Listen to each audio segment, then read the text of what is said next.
ചൈനയെയും പാകിസ്ഥാനെയും പോലുള്ള ഇന്ത്യയുടെ ശത്രുക്കൾക്ക് ഇനി ഉറക്കമില്ലാത്ത രാത്രികൾ സമ്മാനിക്കാനൊരുങ്ങുകയാണ് ഇന്ത്യ. ഇന്ത്യയുടെ പ്രൊജക്ട് 75I കരാർ ഇപ്പോൾ അന്തിമമായിരിക്കുന്നു.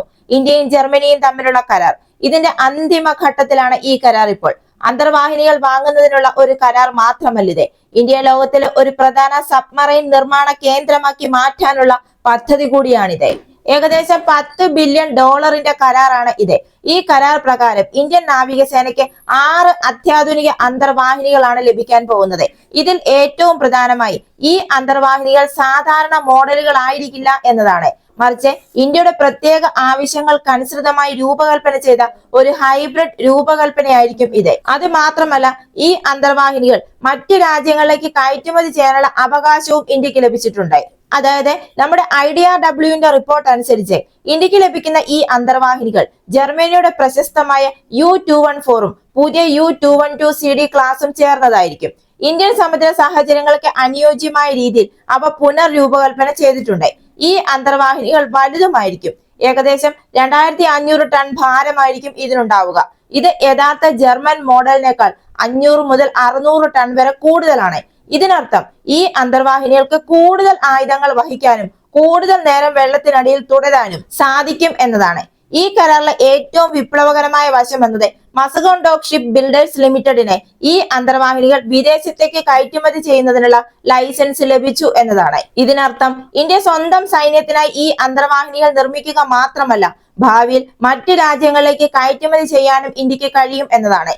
ഇന്ത്യയെ പ്രതിരോധ വാങ്ങുന്നയാളിൽ നിന്ന് പ്രതിരോധ വിൽപ്പനക്കാരനായി മാറ്റുന്നതിനുള്ള ഒരു പ്രധാന ചുവടുവയ്പ് തന്നെയാണ് ഇത്. അതേപോലെ തന്നെ ഇതിലൊരു എയർ ഇൻഡിപെൻഡന്റ് പ്രൊപ്പൽഷൻ അഥവാ AIP സിസ്റ്റവും ഉണ്ടായിരിക്കും. ഇതിനർത്ഥം ഇത് റീചാർജ് ചെയ്യാൻ ആവർത്തിച്ച് ഉപരിതലത്തിലേക്ക് വരേണ്ട ആവശ്യമില്ല. ആഴ്ചകളോളം ശത്രു റഡാറിൽ നിന്ന് മറഞ്ഞിരിക്കാൻ സാധിക്കും എന്നതാണ്. അതേപോലെ തന്നെ ഇന്ത്യൻ നാവികസേനയുടെ ആവശ്യങ്ങൾക്കനുസരിച്ച് അന്തർവാഹിനിയുടെ ആന്തരിക സംവിധാനങ്ങളും ആയുധങ്ങളും പരിഷ്കരിക്കുകയും ചെയ്യും.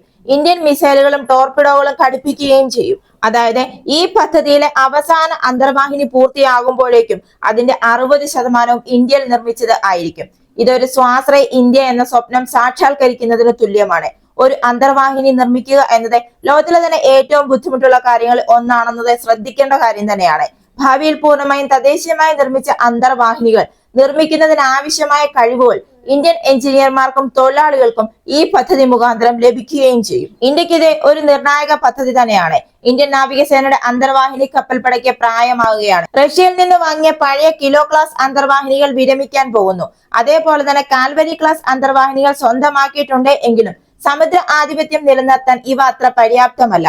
ചൈനയുടെ വളർന്നു വരുന്ന അന്തർവാഹിനി ശക്തി കണക്കിലെടുക്കുമ്പോൾ അറബിക്കടൽ മുതൽ ബംഗാൾ ഉൾക്കടൽ വരെയുള്ള ശത്രുക്കളുടെ നീക്കങ്ങൾ നിരീക്ഷിക്കാനും ആവശ്യമെങ്കിൽ സ്റ്റെൽത്ത് ആക്രമണങ്ങൾ നടത്താനും കഴിയുന്ന അന്തർവാഹിനികൾ ഇന്ത്യക്ക് ആവശ്യം തന്നെയാണ്. അതുകൊണ്ട് ഇന്ത്യയെ സംബന്ധിച്ചിടത്തോളം ഈ പദ്ധതി വളരെ നിർണായകമായ ഒരു പദ്ധതി തന്നെയാണ്.